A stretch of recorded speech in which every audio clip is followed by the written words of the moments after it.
Take a look at this picture and look at all the cultures that you see represented here.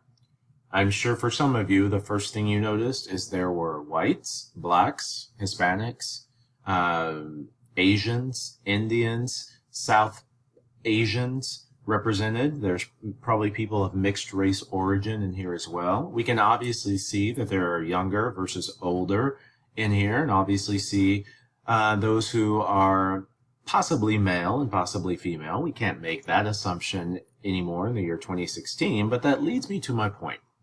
When we talk about culture, especially here in America, why do we always default to race or skin tone? There are many other cultures that are represented in this photo that we can't see. We can't see socioeconomic status. Are you middle class, upper middle class, low class? Are you in poverty? We can't see political leanings. Are you Democrat, Republican, conservative, liberal, Green Party, independent? We can't see sexual orientation. Are you gay, straight, lesbian, transgender, bisexual, questioning? Those are things that are still considered culture, all of those characteristics and traits, but for some reason we don't really think about that when we hear the word culture or the word diversity. We automatically default to race for some reason. So as you're going through this chapter, answering the discussion board questions and replying to your classmates, I want you to keep that in the back of your mind. Why is it that we do that? And how can we prevent ourselves from doing that in order to create and craft relationships with people of diverse cultures and generations?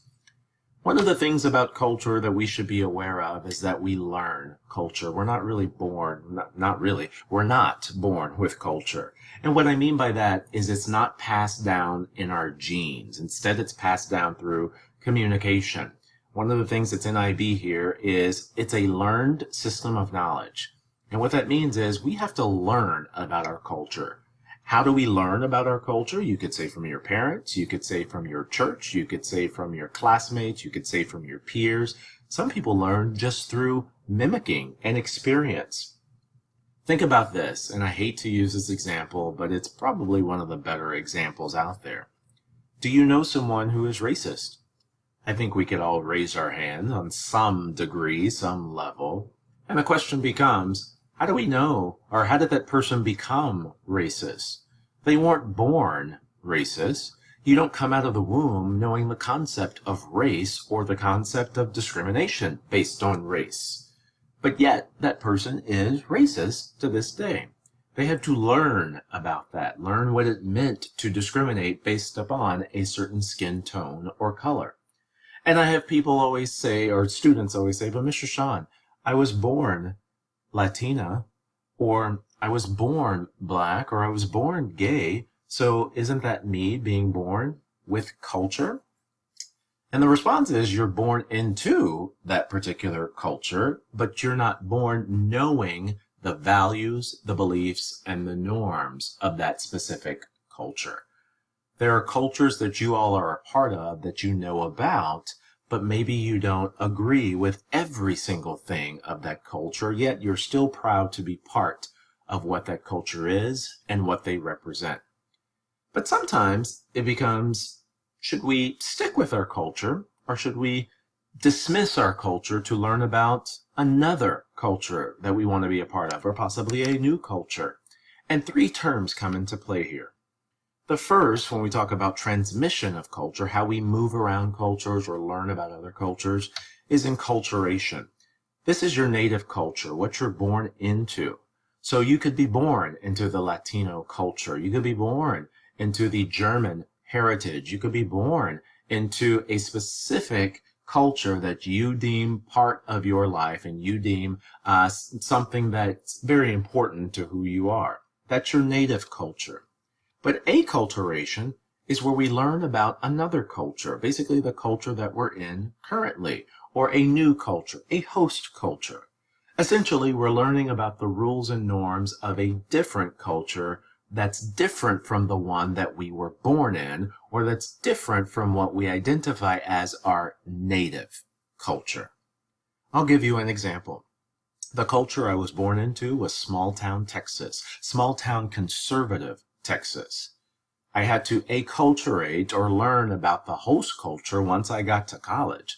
because then I was going to the University of Texas in Austin, Texas, one of the most liberal places in the world. Not only that, my high school was a graduating class. My graduating class was 150 students. And then I'm going to a university that had over 55,000 students. So you can see how I had to learn about the rules and norms of my current host culture when I was in college, which was the University of Texas, my host culture, while still realizing that I understand about my native culture.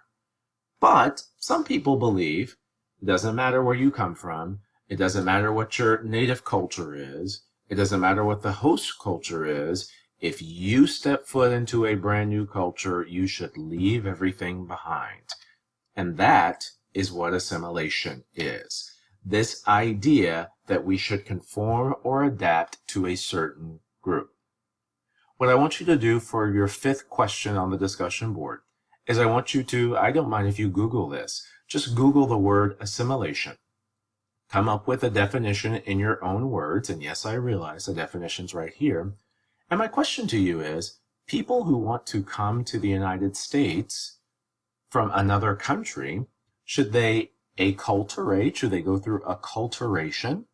Or should they assimilate? Should they go through assimilation? Knowing the difference between the two of acculturation and assimilation. Should people who come to America from other countries, should they go through acculturation or should they go through assimilation? And defend your answer. Okay, this is what you personally believe in for people coming over for this country. That's question number 5 on the discussion board. But sometimes we are ethnocentristic, which is the assumption that our culture is superior to others. And everybody practices this. This isn't something that you can ignore. If we were in a classroom setting, the first thing I would ask you is, who in here believes they are not ethnocentristic? And I would expect that nobody would raise their hands. Why? Because we are all ethnocentristic. When it comes to ethnocentrism, it's the assumption that your culture is superior to others. Several of you went to certain high schools that are considered rivals. You went to Klein High School. You believe y'all are way better than anybody that ever goes to Klein Oak. Or you went to Cy Ridge and you think people who go to Cy Fair are beneath you. Things of that nature. That could be ethnocentricity or ethnocentrism. I told the class today, I went to the University of Texas. I fully will believe that we are a better school than OU or Baylor or Tech.